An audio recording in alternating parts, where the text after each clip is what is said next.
Hi, this is Debbie. Welcome back to Cheyenne, Wyoming Urban Gardener. And I have a little bit of a harvest and a little bit of something that I've cooked up, which is bone broth. And I went ahead and canned it, as well as, guess what, guys? Getting cucumbers. Remember, I was worried about whether or not we would actually have any cucumbers this season. And unbeknownst to me, there was a cucumber on my container cucumbers behind the pot that I did not realize was there. In fact, it almost got a little bit too large. Look at that. It is a huge cucumber. Still will be really nice and tender because it is not too big, but it is a little bit bigger than a pint jar and pretty thick. This is a straight 8 cucumber, so they're pretty standard in that size. But I do have a lot more cucumbers on the vine. I had to really search and look and see what all is on there, but they're little bitty and still waiting to get pollinated. But we do have other cucumbers on the other vines, which I'll show you in just a few moments, but just wanted to give a little taste or look at the bone broth that I made. And this was just out of some rotisserie carcass that I had left over. And I just went ahead and put all the bones into a pot. And I actually cooked this for 48 hours and then canned it. So it's going to be absolutely phenomenal. It's got a nice, thick, rich color to it. And did add a couple of little vegetables to the broth as well. I added a celery and a little piece of an onion that I had, and a carrot. And then, of course, a bunch of seasonings and some salt and pepper. So this is going to be absolutely wonderful bone broth, and it's going to be the base of many of the soups throughout the winter. But anyway, we eat so many varied things that we don't really need a whole lot of a stretch of particular canning things because we eat so many varied things. I try to make sure that we all get vitamins and minerals and all different kinds of food, and I make all sorts of different dishes, and we maybe eat soup once every couple of weeks to once a month. It's not like a huge thing. So chicken broth and bone broth and beef broth and vegetable broth and stuff like that lasts for us with, say, maybe 12 cans throughout an entire winter of each. So we have all that, and because I'm also continuously making broth all throughout the winter as well. It's not something that I just do only in the canning season. I actually do it all throughout the year, so I'm always replenishing a lot of the broth that I've made. In fact, just to give a quote, on my tomatoes, like tomato sauce and diced tomatoes and things like that, I still have probably 7 or 8 cans of tomato sauce left over from last season, and actually probably the season before that. I had found a recipe to do Roma tomatoes, including skin and all, instead of having to take the skin off and de-seed them and everything else. Now, I ended up not really liking that as much because you're basically just turning the entire tomato into a puree, but it is something that we have in the pantry in case we needed it for anything. So anyway, there's the bone broth and that nice big cucumber, and also some cilantro or coriander to me, because I make a lot of Indian food, and in India it's particularly called coriander, and I think in the UK as well. So there that is. I did go ahead and harvest some of that so I can get it drying. And we have got so much going on in the garden right now. That's why I have not made videos as often as I probably should, like every day or something like that. And I just really don't want to bombard everybody with content that's repeated content. But if anyone would like the recipe on this bone broth, then let me know. It's pretty simple, and I can just go ahead and type it up and put it in the description box for you. And anyway, just loving that little bit of a harvest. Let's go ahead and head out to the garden. Before we head completely out to the garden, I wanted to show everyone something really quickly I'm pretty excited about. I have two pretty huge aloes here. You can see how big this aloe is. That's my hand. This aloe is pretty enormous, and it came out of California. Some friends of ours brought a couple of the aloes that they had in their front yard over to our house, And this particular aloe, which I wasn't real sure would make it because it was actually out in in the wild, so to say, out in the yard, is doing wonderfully, and I'm surprised about that. And actually, we're getting some babies. Look at that. 2 aloe babies. Getting pretty big now. They started out pretty tiny that I didn't even realize they were there until they were already up like maybe an inch, inch and a half, and they're probably now about 3.5 inches so far. So pretty excited about that. I like my aloes, and we'll be separating those off soon. But look at this aloe plant. This aloe is just absolutely enormous, and I'm having a problem right now with one of my dogs, the puppy, trying to chew the ends of the aloe plants. So trying to keep it up away from her is nearly impossible because this particular aloe is so tall that it has started kind of leaning over. And I had repotted it in the early spring, so it looks like I'm going to have to get a larger pot and repot again. And this is just a quick shot of the big pumpkin because I know everyone probably gets tired of seeing that one particular pumpkin. We've got a couple of more set on the vine, but they're still kind of small. So this one is still the big pumpkin, and as you can see, it has really started poking out from the vines now, so it has gotten a lot larger. It's filled out. It looks like it's going to be a very round pumpkin. It started off kind of elongated, but then definitely filled out. So you can see it's a very round pumpkin. Pretty perfect, except for one divot right there that it had gotten very early in its life and has continued on it, so it's just kind of scarred up. But everything looking great with that pumpkin.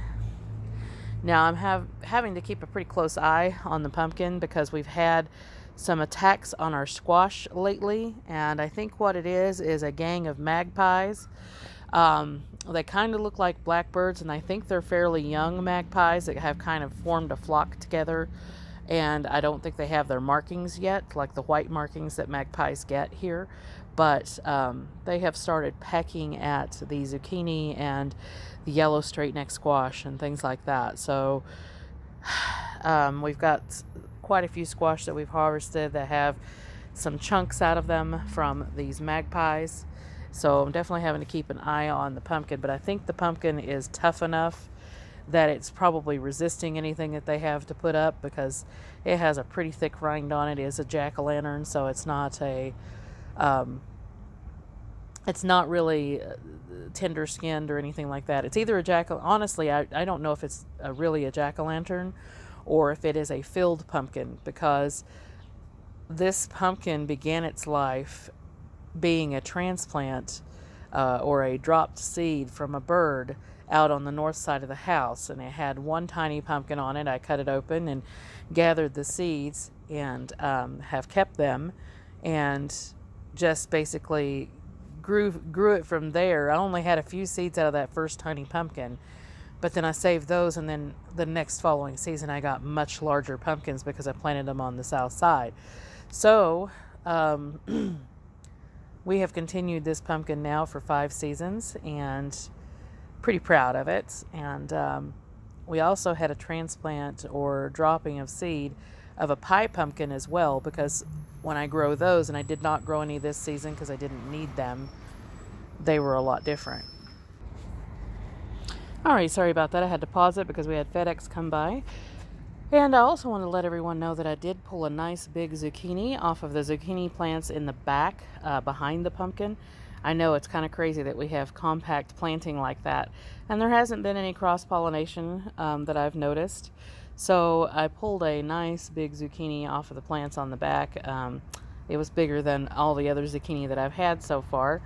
So it was really nice and pretty, and that one did not have any chunks out of it or anything like that. I think the birds just had not noticed it as yet, and hopefully I don't have those magpies come back. I haven't noticed them today. They were not here very much yesterday, so hopefully they have kind of moved on. But anyway, rhubarb continuing to get absolutely enormous. I believe I am going to go ahead and harvest a few stalks off of it. I know I keep mentioning that, but these stalks are just so big that I think we would be okay to harvest some of them. You can see how large they are. Do not have a whole lot of color on this one, but I do have color on the other two. Definitely have some red in them. So very pretty. And I did go ahead and put some more soil in and around the blueberries as well as the blackberry and raspberry, and they have really started filling out, so they really enjoyed having that little bit of extra soil in there. So we'll get those nice and healthy and get those out where they need to be. And this is the very, very shaded part of, it's not even the garden. This is just over in a section where I have the tree and the birdseed and stuff like that. So this tree really shades out a lot. And I have the jack-o'-lantern, of course, over there, or field pumpkin, whatever it may be. And then I have the butternut squash over here on the other side. And I am starting to see some little tiny butternut squash and having some blooming going on in here. So like I mentioned, I'm not real sure if these are a bush variety because they're not doing a whole lot of vining. I mean, they're doing a little bit, but not a whole lot. But I did get this butternut squash seeds out of an organic butternut squash that I'd gotten from Natural Grocers, I believe it was. So I don't know, looking forward to it, see if we get anything actually off of these before it starts getting cold again. So just doing absolutely fantastic over here. And we've got some sunflowers over here as well. They're not getting a whole lot of sun, so they're going to be short. They'll bloom, but they'll just end up being really, really short. Also wanted to update that I have pulled at least 3 or 4 Cocozelle squash now off of that big Cocozelle plant in the back, and I think I have 2 in here because the leaf pattern is very, very similar. But I haven't received any zucchini or Cocozelle squash off of the smaller of the 2, just on the larger. And so far I'm really, really happy with those. They're just very slow in comparison with the dark green zucchini or some of the other zucchini that I have, and that's probably because they are an Italian variety of squash, and we have such a cool climate that they probably puts them off a little bit. But nice big beautiful plant back there. Have gotten a couple off of it and really like it. Like the variation in the color. They have a white stripe that runs all the way around the Cocozelle squash. So really beautiful. And then of course we have our Swiss chard over here that I had planted pretty late in the season, is really putting on some growth now. And it's kind of thinned itself out, with mostly the yellow variety being what's left and a white variety. I do have a red one in the back, but it's kind of thinned itself out. So I didn't have to worry about thinning it and trying to climb over top of everything into the garden, because we do have very compact area in here, as you can see, with everything kind of surrounding it. And the cabbages are really putting on some size now. This is the second run of cabbage that I have. They are putting in their heads now, especially the ones up front that get a little bit more sun. Definitely getting larger plants, curling their leaves, starting their heads. Got one out here in the front that actually is not doing quite as well as the other ones in the back, but it's still curling up and making a cabbage head, as you can see there. The fennel just continues to just get enormous. It is really time to start harvesting this fennel, but I want to check and see what the processing is on some of the fronds that are on it, to dry those and use those for seasoning. So checking into that. The last run of sunflowers that I had, this was the second run, definitely are putting on some size and growth, and forming some heads in the center, so they will be blooming soon, even though they're a little bit shorter than our big guys over here. As you can see, getting way up there now. Probably looking at about 10 feet tall on that one. They are catching up, these smaller ones. So looking forward to seeing some little blooms on them. And these broccoli that we had that were shaded in the back and got transplanted up here to the front, definitely putting on size now. As you can see, they're almost as big as these sunflowers, even though these sunflowers are shorter than the others. You're still looking at about 4 foot in height on these. 4 foot, maybe 3 foot, and then you've got the broccoli. So the broccoli is a couple of feet tall. Getting some nice big leaves on them now, as you can see here in comparison with my hand. So looking forward to getting some broccoli heads on those. And then I have 2 in the back that are really, really hard to see behind the cauliflower that also have heads on them. You can kind of see the head there, I think, and one over there. So I've got to climb in there and get those harvested because they're pretty much ready. And then still no action on the cauliflower. I'm just not getting any heads on these, and it's now been a little bit since I updated you all on that, and not real sure what I'm going to do with them, if I'm just going to try to cook up the leaves, or if I'm just going to get them pulled, or just continue to leave them and hope that in the fall, which we have a very, very, very short fall here, that they will do something, because cauliflower tends to take quite a while. But I've never had cauliflower take as long as these cauliflowers seem to be doing, because these have been planted and went through the hailstorm since mid-May, or late May. So they should have made heads all by now, I would think, but unfortunately not seeing anything with them. And I think, again, it was just too much damage from the hailstorm, and I guess it just kind of stunted their growth or whatever happened. But even though they're enormous plants, you can see they're even bigger than the squash plants in here that are just absolutely enormous. So I don't know. May end up just cooking up leaves, or just leaving them and letting them compost down, or getting them pulled and composting them.